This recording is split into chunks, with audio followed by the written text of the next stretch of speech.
because there's kind of two approaches. You can take BIM and you can kind of work with GIS inside of using BIM as your primary, or you can have GIS and have the BIM as a component. But it seems to me, this is biased, that GIS is more flexible.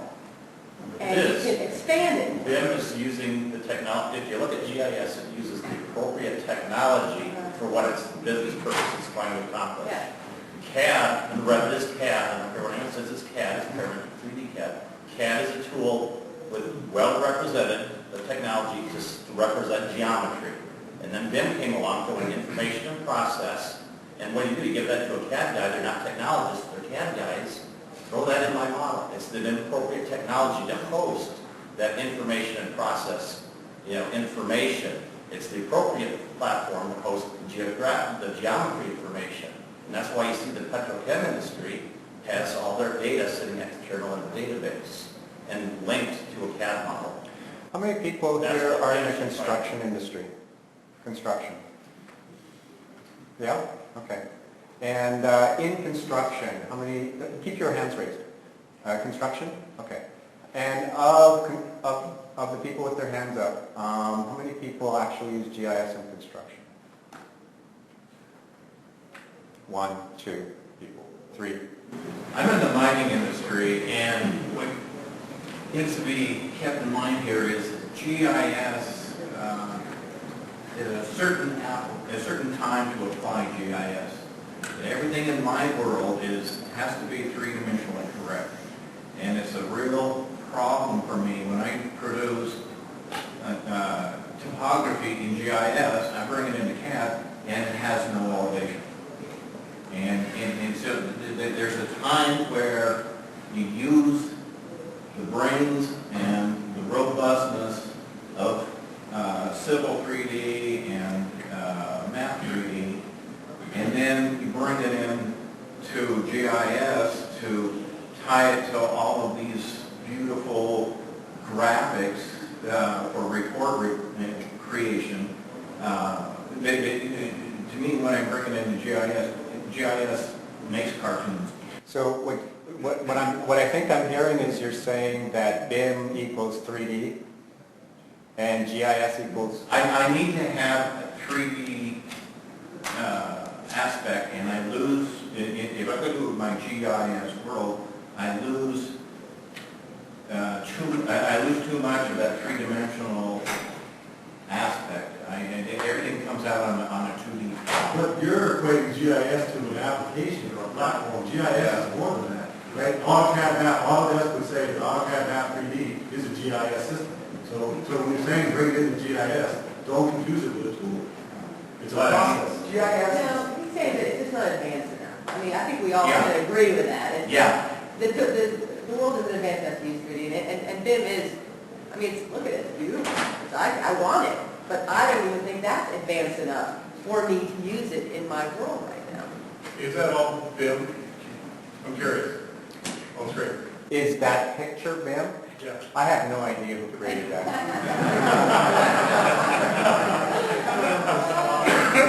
I could lie and say, yes it is, but I have no idea. Why does BIM have GIS in his Twitter tag? Very good point. You made that earlier. I've got to respond to something because I think it ties into both that and something easy. You said information doesn't belong in BIM. I think that's... No, I said it doesn't belong in a CAD technology. In a CAD, and I BIM, 90% of our BIM is in disagree CAD. with that statement, though, because the question is what information? And really, that's what differentiates BIM versus GIS, is the type of information. BIM, or a CAD system, has relational information about objects within a building scale and a building When you attach environment. it to it, it's not relational, it's attached. You can link a database to be relational. No, CAD is not SQL Server. Revit is not SQL Server, it's not extensible. Actually, I can add all the parameters I want. So can I I just... know you can. Can I just make a comment then? So from a CAD perspective, I don't know, are you architecture or are you infrastructure? Construction. Engineering construction. And fabrication. All right, all right. So when you use Civil 3D, would you call that CAD software? Or would you call that GIS software? Or would you call it BIM software? It's kind of a hybrid. It's kind of a hybrid, right? And so when you go in and create an alignment, and all of a sudden the surface underneath that alignment changes, the model reacts to that. So there's some kind of internal topology that's taking place. Those relationships are taking place. Is it a relational database, or are we simply defining relationships in topology? CAD's just an abstraction of all the information. I don't necessarily want CAD to host pricing information or labor that's more extensible in a database infrastructure like SQL Server, but linked into the model. The two So what we're talking separate things need to be working together. So what we're talking about is software versus a system. We're talking about software versus a process. And I think that's what you were getting at, is that whether you store asset management, whether you have an asset management system inside of, let's say, Civil 3D, or you're connecting to it, or maybe you're using something like AutoCAD Utility Design, where you actually have pricing information stored in an SAP environment, and you're feeding that into your model-based design. I think that the distinction that you were making is that you have all this information, you have a tool, you can connect this information to that tool and still use that for modeling and analysis. Well, that's what I'm suggesting. It should be connected. That information shouldn't be in Revit necessarily. It should be hosted elsewhere and connected. The Revit is not SQL Server. It's not extensible. I think all about the information. I would consider If it's geometry, yes. Metadata, no. But I think there's a fundamental thing where, if we just say geometry is geometry and there's no other benefit than representing it, then okay, that's fine. But if you actually want to use the geometry to talk to one another, like I'm in a door, I react to the treatment of a wall, or my flow of material, slope example is based on the geometry I represent. You need the material properties, physical characteristics, however it's stored. I don't care. But what we should say, that's the problem with BIM. Yeah. But you do a great tool, a great job. But this is the whole point, much like relationship. It doesn't matter. Right. What I'm saying is you need to, I guess, from a simplistic view, the GIS applications use the data in the application, and that's I think is the important part of the BIM piece discussion is the model needs to be able to use the data in the application, not the data's outside and they're sort of separate. I guess that's what I was trying to say, is that the problem, I agree with what you're saying, but the technology of BIM doesn't facilitate that as well, because they're trying to just throw everything in Revit. Well, if you say, if you say Revit, then that's fine, but there's other tools. Right, well, I mean, If we might reel back a little bit, Plant 3D that uses a database, that's still a BIM tool in my tool, but it's appropriately architected and it works better for the process and tying all that information together. right, I think we are in agreement. I think there's a lot of frustration in terms of the tool Really, set. that's I think everyone in the room probably uses a different set of tools to accomplish their work, and there's some frustrations across the board with the amount of information you need to manage.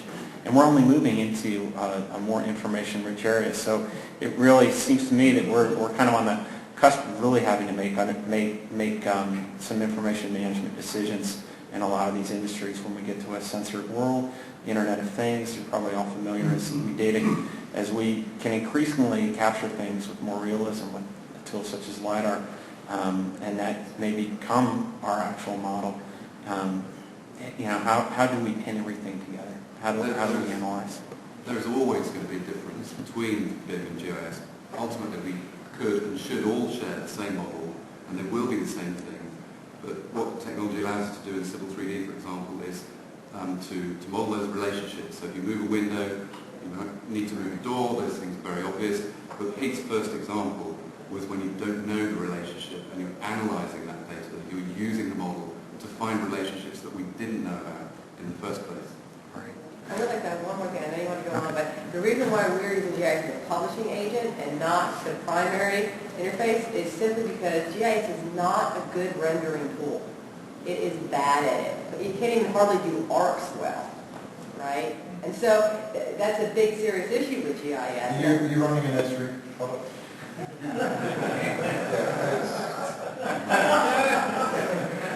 Can't do arcs. Sorry, they can't So that's why we're not going into GIS, we're actually rendering CAD in their native DWG format. Because you can't convert that to GIS successfully. I just have one comment. Especially with the modeling subject, somebody said that, use the right tool for the job, and I think that really needs to be the focus of attention is the right tool for the job, not just as a piece of software, but, going back to single source of truth, the right tool to store and manage that single source of truth, but make that information connectable to all of your systems. There should not be a difference between BIM and GIS in terms of the information that is translated between the two. They should be the same thing, but you need to use the right tool for doing the right analysis. Can GIS do all the analysis that BIM does? No. And can BIM do all the analysis that GIS does? No. And you wouldn't want to. So, based on my earlier definition of BIM, I would say yes. Because BIM, in my opinion, includes the ability to analyze things spatially, be able to store things spatially. And I even actually referenced GIS in that BIM process. So I would say if you're looking at BIM as a process, the answer is yes. It can do what GIS does, because GIS is part, in my opinion, of BIM. But you still have to use the GIS tools. Technologies. So if you're talking about specific pieces of software and what software gets plugged into each component, choose whatever software makes sense.